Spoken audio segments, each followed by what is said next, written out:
found yourself putting off an important project for a long time?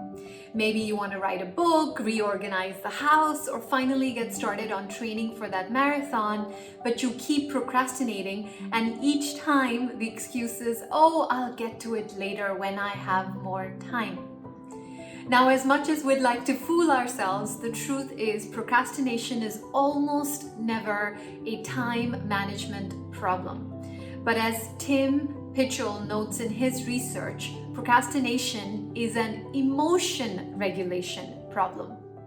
Let me share a personal example. I first had the idea of creating a video series on living and leading more consciously back in 2016. Now, when did I finally put up my first video out in the world? Not until 2020. Why did I procrastinate for so long?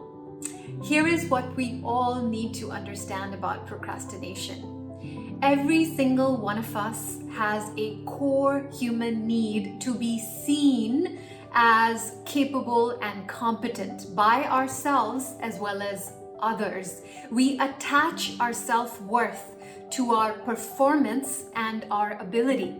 And if there is even the slightest danger that our performance may indicate a lack of competence, we would much rather procrastinate and not do the task at all.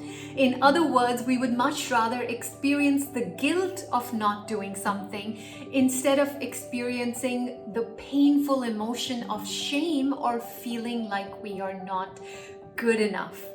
So while procrastination may look like self-sabotage, what it really is a form of self-protection. We are protecting our sense of self and our self-worth. So how do we get over this big hurdle? Well, here are two things that worked for me. One is to shift what you attach your self-worth to. For me, I told myself I would focus much more on the process of showing up regularly to create these videos, which is within my control, instead of focusing on the outcome or the likes or comments that any one of these videos gets, which is not within my control. Russell Simmons said it best when he said, "Don't keep your eyes on the prize, keep your eyes on the path." And two is to make the task easier for yourself to accomplish.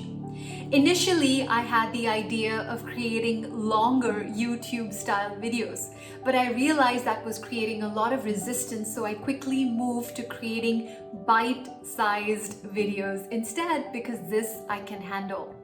And research shows the pain and discomfort that we associate with any task quickly dissipates as soon as we get started.